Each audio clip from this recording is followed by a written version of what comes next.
안녕하세요. 수다몽더 기술스토리입니다. 춘추 전국시대에서 가장 큰 나라였던 송나라는 전국시대 말기에 멸망하게 되는데요. 송나라의 마지막을 장식했던 군주는 강왕입니다.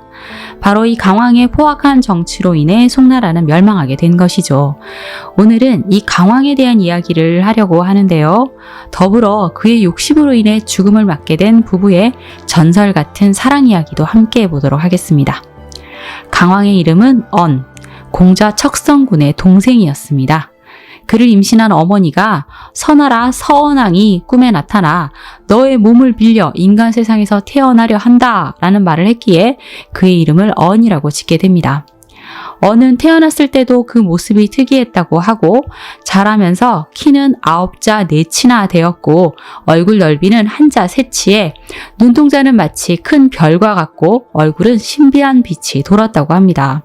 거기다 쇠로 만든 갈고리를 맨손으로 펼 수 있을 정도로 힘이 셌다고 하는데요. 하지만 그의 다른 행적을 살펴볼 때 이런 묘사는 이미지 메이킹을 위해 꾸며낸 이야기가 아닐까라는 짐작을 해봅니다. 기원전 328년 언은 형 척성군을 몰아내고 군주의 자리에 올라 송공이 되고 척성군은 제나라로 달아났다고 하는데요. 당시 송나라는 송량공 이후에 큰 활약이 없어서 약소국으로 전락해 있는 상태였습니다. 거기다 송나라 주변에 있던 이 초나라, 제나라, 위나라가 강대국으로 부상해 있었기 때문에 이들 강세국의 정세에 따라 국정이 좌지우지되고 있는 상황이었죠.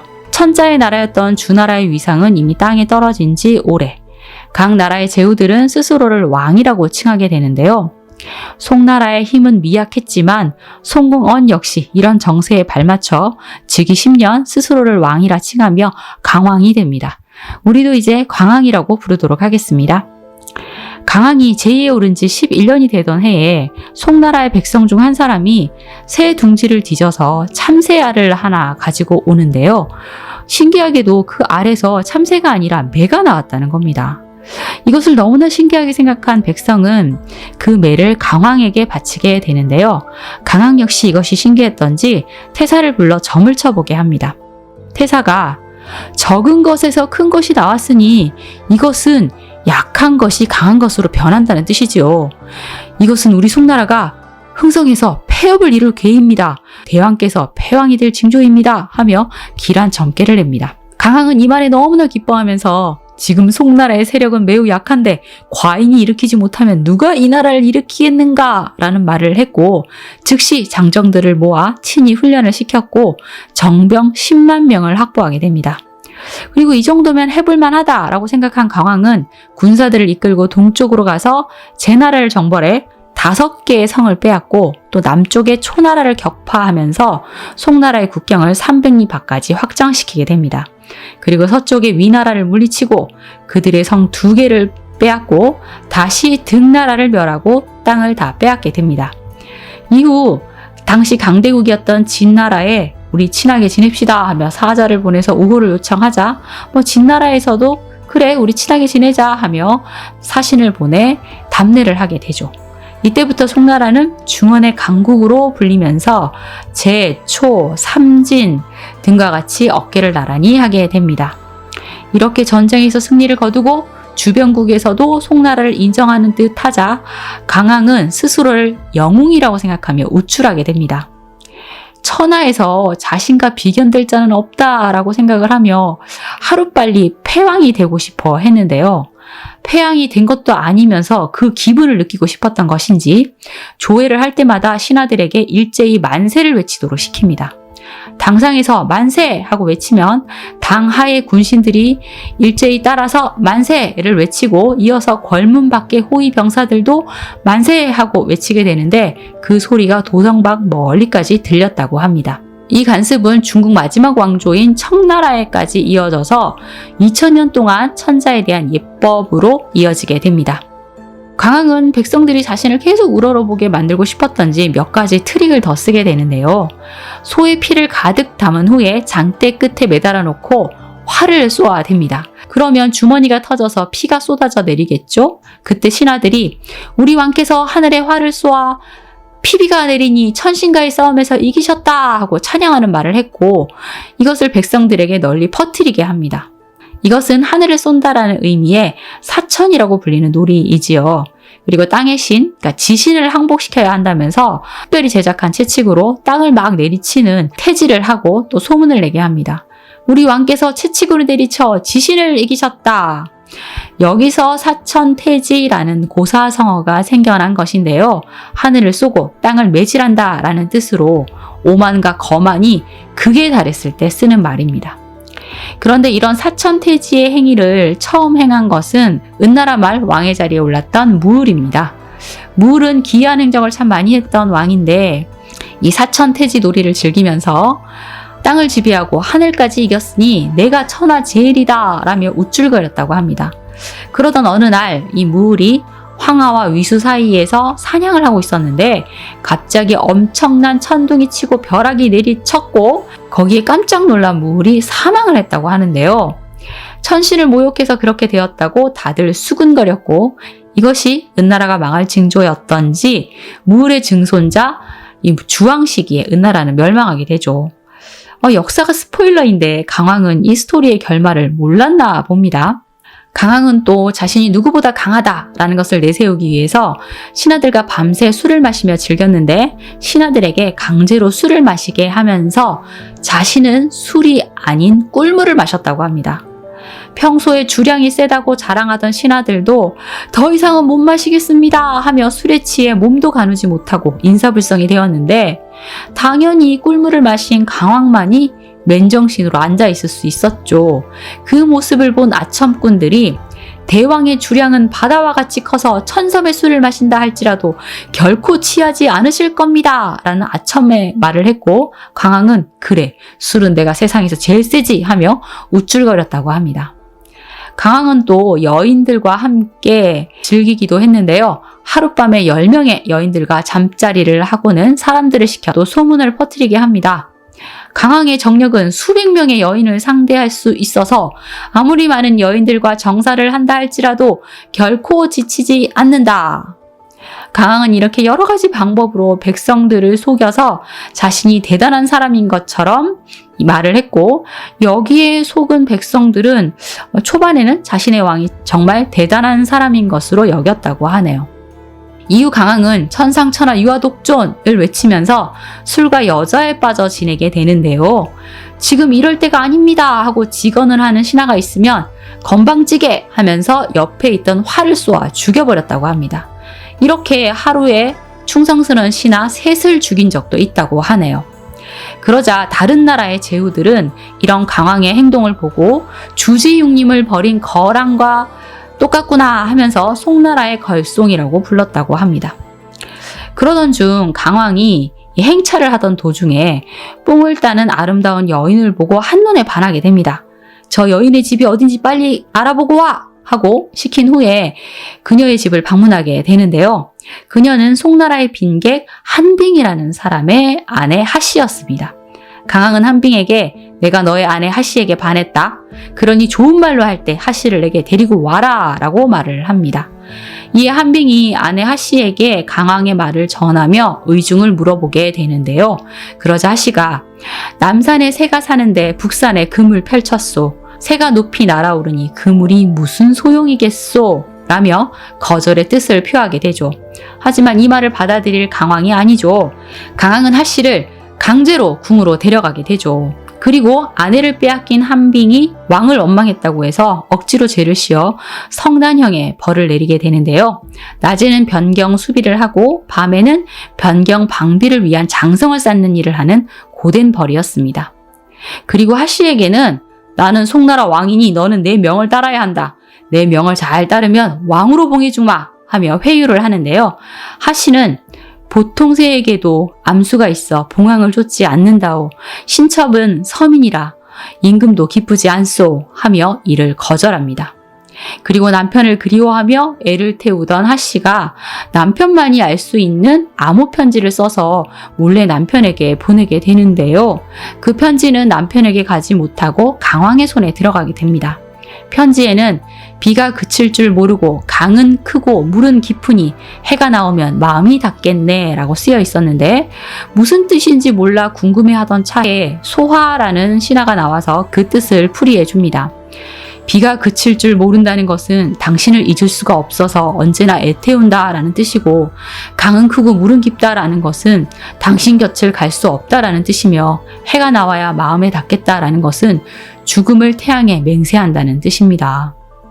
그리운 당신께 갈 수 없는 처지라서 차라리 죽음을 선택하겠다라는 뜻이 담긴 편지였던 것이죠. 하지만 그녀보다 먼저 사망을 한 것은 그녀 남편 한빙이었습니다. 아내의 소식을 몰라 밤낮 고통을 받던 한빙은 아내에 대한 그리움을 이기지 못해 결국 자결을 했던 것이죠. 이 소식을 들은 강황은 이제 너의 남편도 죽었으니 너는 돌아갈 곳이 없다. 이제 과인을 따르겠느냐? 하며 하씨를 종용하게 되는데요. 하씨는 바라옵건대 목욕을 하고 옷을 갈아입게 해주십시오. 그리고 죽은 남편의 홀령에게 인사를 올리고 왕을 모시겠습니다. 하며 조용히 말합니다. 강황은 이제 하씨가 마음을 돌렸구나 라고 생각을 해서 이를 허락하게 되는데요. 하씨는 목욕 재개를 하고 옷을 갈아입은 후 누대에 올라가 하늘에 제배를 올립니다. 그리고 강황이 잠시 한눈을 판 사이 그대로 누대 아래로 몸을 던지게 되죠. 남편의 뒤를 따라간 것입니다. 그녀의 허리띠에는 유서가 들어 있었는데요. 왕께서는 사는 것을 다행으로 여기겠지만 나는 죽는 것을 다행으로 여깁니다. 바라옵건대 시체와 뼈를 한빈과 함께 합장해 주십시오 라고 쓰여진 유서였습니다. 하지만 자신을 거부하고 자결한 이 하씨에게 분노한 강황, 두 사람은 절대 같이 있을 수 없다 하며 두 사람의 무덤을 동서로 멀리 떨어뜨려 만들게 했는데요. 그러자 밤사이에 이 두 무덤에서 각각 나무가 자라나더니 열흘 후에는 큰 아름드리 나무가 되었고, 뿌리가 서로 얽히고 가지가 맞닿더니 이 가지가 서로 이어져 얽혀서 그렇게 열리지가 됩니다. 그리고 그 나무 아래에 아름다운 꽃들도 피어났다고 하고, 나무 위에는 한 쌍의 원앙새가 앉아서 서로 목을 안고 구슬피 울었다고 하네요. 사람들은 이 원앙 한 쌍을 한빙 부부의 영혼이라고 생각했고, 이 나무를 상사수, 또 꽃을 상사화라고 불렀다고 합니다. 남녀의 애타는 사랑을 상사라고 하는 것도 여기에서 유래된 것이고, 사랑하는 마음이 너무 깊어져 병이 드는 것을 상사병이라고 하지요. 강황의 이런 모습을 지켜본 제나라 제민왕, 이제 송나라도 끝이구나 라는 생각을 해서 초나라와 위나라에 각각 사자를 보내 함께 송나라를 공격해서 점령을 하면 우리 똑같이 3등분해서 나눠 갖자라는 제안을 합니다. 두 나라는 제민왕의 제안을 받아들였고, 이들 삼국연합군은 그렇게 송나라를 향해 진격하게 됩니다. 이때 위나라 장군 망묘가 송나라를 쉽게 칠 의견을 내게 되는데요. 송황은 음탕하고 포악한 자라 백성들이 이미 마음이 떠났습니다. 이전에 우리 세 나라는 그에게 영토를 빼앗기는 치욕을 겪은 적이 있죠. 우리가 경문을 지어 그의 악행을 널리 알려 우리 세 나라가 빼앗긴 땅의 백성들을 불러 모으면 그들의 창끝은 필시 송나라로 향하게 될 것입니다. 하고 말이죠. 이 말에 동의한 이 삼국연합군 장수들은 즉시 경문을 쓰기로 하고 송나라 강황이 저지른 10가지 죄악을 적어 나갑니다. 1. 형을 내쫓고 송군의 자리를 찬탈했으니 부정하게 나라를 얻었다. 2. 등나라를 멸망시키고 그 땅을 차지하여 강한 것을 믿고 약한 것을 능멸하였다. 3. 침략과 싸움을 좋아하여 대국을 범하였다. 4. 가죽 주머니를 달아놓고 하늘에 화살을 쏘아 상제에게 죄를 지었다. 5. 밤새도록 술만 마시며 국정을 돌보지 않았다. 6. 다른 사람의 부인을 빼앗아 취하니 음탕하고 후한무치한 짓을 저질렀다. 7. 간언을 올리는 신하들을 활로 쏴 죽여 충신들의 입을 막았다. 8. 왕호를 감히 참칭하여 건방지게 스스로를 높였다. 9. 강대국 진나라에게만 아첨하며 이웃나라의 원한을 샀다. 10. 하늘을 기만하고 백성들을 학대하니 임금된 도리를 다하지 않았다. 이 경문이 송나라 땅 도처에 나붙자 민심이 동요하고 들끓게 되었는데요. 옛날 강황의 침략에 의해서 송나라로 편입된 땅에 살고 있던 이 세 나라의 백성들은 모두 들고 일어나서 송나라의 관리들을 내쫓습니다. 그리고 성문을 굳게 닫고 지키면서 세 나라의 연합군이 오기를 기다리고 있었죠.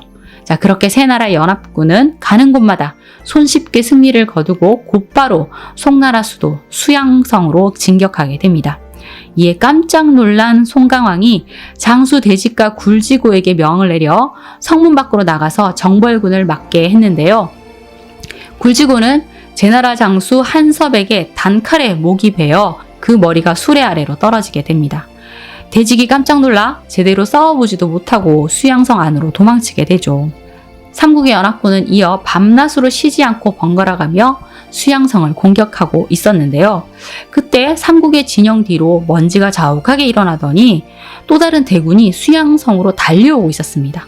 바로 제민왕이 친히 제나라 원군을 거닐고 온 것이죠. 제민왕이 이렇게 3만의 병력을 이끌고 합류를 하게 되자 이 삼국연합군과 제나라 원군의 사기는 하늘을 찌르는 듯 했습니다. 반면 수양성 안에 있던 송나라 군사들은 사기를 잃고 전투 의지도 잃고 있었는데요. 거기다 강왕이 이런 군사들의 고통은 전혀 돌보지 않고 어서 성을 지키란 말이야 하며 이들을 내모니 군사들의 원성은 나날이 높아지고 있었습니다. 이에 이 전투에서 이길 가능성이 없다고 판단한 대직이 강왕에게 적군의 사기가 드높고 민심이 대왕의 곁을 떠났습니다. 성을 버리시고 잠시 하남으로 몸을 피하셨다가 후사를 도모하는 것이 좋을 것 같습니다. 라는 말을 했는데 강왕도 이 전투에 희망이 없다라는 생각을 해서 대직과 함께 밤이 깊어질 때를 기다렸다가 성 밖으로 달아나게 됩니다. 강왕이 성을 버리고 달아났다는 것을 알게 된 송나라 군사들 즉시 백기를 세워 항복을 알리고 제민왕을 수양성 안으로 맞이하게 됩니다. 제민왕은 곧바로 도망간 강왕의 뒤를 추격하게 하는데요. 강왕은 온읍에서 추격군에게 가로막히게 됩니다. 강왕을 마지막까지 보호하려 했던 대직은 그 자리에서 목이 잘리게 되었고 강왕도 더 이상 희망이 없다는 것을 알고 신농간이라는 계곡물에 몸을 던지게 되죠. 하지만 미처 익사하기 전에 추격군들에 의해서 물에서 건져져 참수당하고 그 목과 시신은 수양성으로 보내지게 됩니다. 이렇게 송나라의 마지막 군주 강왕의 생은 비참하게 막을 내리게 되었고 마침내 기원전 286년 제초위 이 세나라 연합군이 송나라를 멸망시키고 약속대로 그 땅을 3등분해서 나누어 가지게 됩니다. 천하에 무서울 것이 없다는 교만함으로 악행을 저질렀던 강왕과 그로 인해 최후를 맞게 된 이 송나라 이야기는 정말 많은 생각을 하게 하는데요. 무엇보다 상사와 상사병의 유래가 된 이 한빈과 그의 아내 하씨의 슬픈 사랑 이야기가 무척 안타깝게 느껴집니다. 자, 오늘의 이야기는 여기까지입니다. 여러분 좋아요, 구독, 알림 설정 잊지 마세요. 지금까지 수다몽더 귀즐 스토리였습니다. 감사합니다.